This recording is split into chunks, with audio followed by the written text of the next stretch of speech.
So welcome everyone. We are so excited to have with us today Dr. Anita Archer to engage with us in a conversation around how to adapt explicit instruction for distance learning, something that I know is on a lot of people's minds, and with a particular focus on engaging students with word reading difficulties.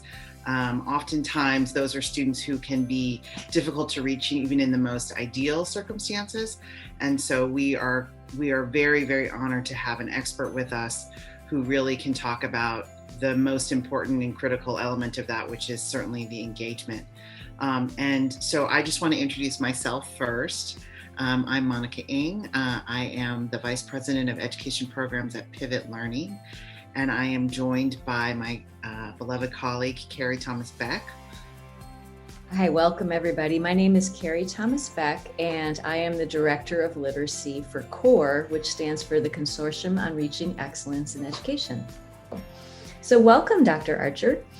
Thank you so much. What an honor to be here and to share ideas with all of you who are serving children right now.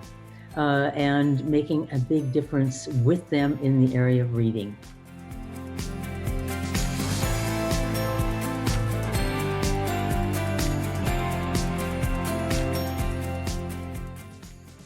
Basically, this question is about teacher-student relationship. And if we look at the studies that have been summarized by John Hattie, student-teacher relationship has a high effect on engagement, a high effect on student achievement. So it's an important question to ask, and it has to be a little bit different. And so here are some things that, because I've been watching so many virtual lessons to train principals how to give feedback, I've seen some excellent examples. And one thing is, I suggest to all teachers at the beginning of the lesson, as students are coming on, have their camera open and have them unmuted and greet them and say their name and look at them in the camera, but greet them as they come in. If you make a comment to them.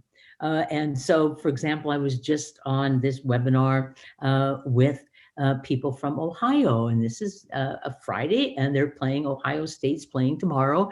And I know that one of the participants is definitely an Ohio State champion fan. So I commented on that. The same kind of things of knowing our students that we would do if they were in the classroom.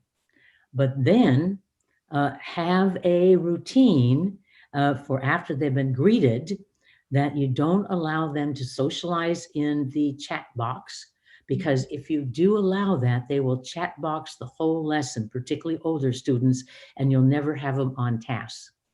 So close it so they cannot chat with anyone else, but I do let them at the end of the lesson to socialize.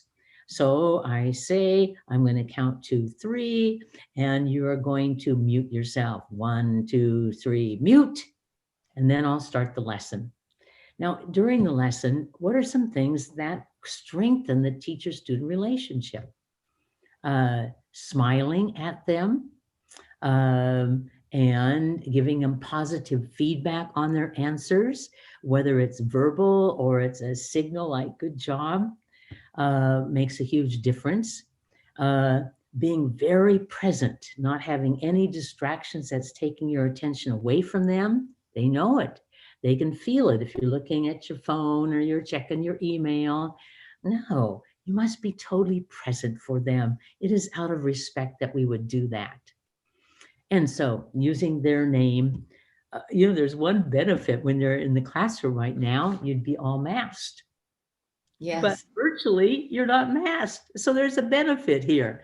They're seeing your whole face. They're seeing you smile at them. You're seeing that you have just this essence with them that is warm and open. So there is so much to do. Now, I've also done some things that I often have the students have a piece of paper that they're going to write responses on, but at the top of it, we keep tally marks.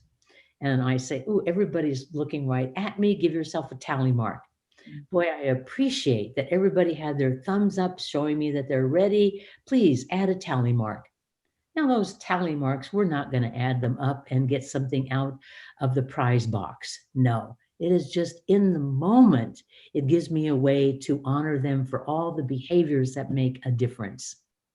So I'm finding, even when I do adult remote teaching, that I can connect because I am looking at their faces and I am seeing them. And oftentimes at the end of a class lesson, I will move away, close my PowerPoint, and move them all into gallery view, and we'll see the whole class. And I'll tell you something that's really been interesting. I will often take a screenshot of all the students.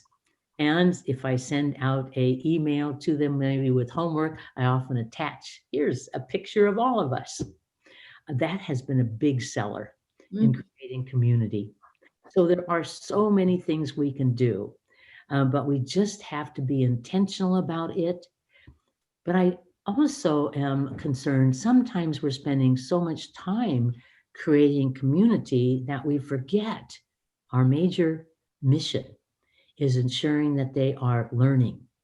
So we have to weave these things into our very explicit, very direct teaching for these struggling students because they deserve as much gains as possible. So it's not we're going to stop and just look at that. We are going to infuse it as we teach. So thank you so much for joining us for our time with Anita Archer. I think that was just an amazing experience. And we just want to remind you that Pivot and Core, we have 20 plus years of experience in supporting districts and schools with sustainable systems, as well as delivering curriculum and implementation services for ELA and math. And we're just so committed to improving teaching and learning so that more students have that opportunity to receive an excellent education. And I just wanted to take the opportunity first to share some free resources that are available on the CORE website. And specifically, I wanted to highlight our word reading difficulties resource library. And so if you go to the home page, you will see a link to this library. And in this library, we have all different types of resources, things like articles, white papers, videos, you name it, links to resources online related to teaching reading. So definitely go check this out. It's a nice curated list of resources that I think will be helpful to you. And then also, I wanted to share that CORE has a long history of providing on-site support for schools who are really working purposefully towards implementing the science of reading in classrooms. And we have also been able to transfer those services to the remote environment. So for those of you who are interested, we offer packages of 10 hours of remote consulting or face-to-face once we get back to that point, that are completely customized to your team's specific needs. We have educational consultants who will work with your team to address your specific sites, goals, challenges, and capacity building needs around both English language arts as well as mathematics. And Pivot also focuses specifically on prevention and intervention services that you may be thinking about specifically for your students with word reading difficulties and dyslexia. And so some of the work that we support is around designing and implementing multi-tiered systems of support, which include things like screening and progress monitoring that are really critical for students who can experience difficulties with word reading. We've supported the work with districts around their policies and systems around how do we quickly identify and support students who may be struggling with reading, or have learning disabilities. We also can support work around your compliance related to special education and just how you deliver and align the delivery of general and special education. And we're really dedicated to building the capacity in districts for implementing evidence-based curricula and really delivering that high quality instruction for all students. So you can reach us at our websites, through our websites or email, and also on social media, both Twitter and Facebook. We have places where you can follow us.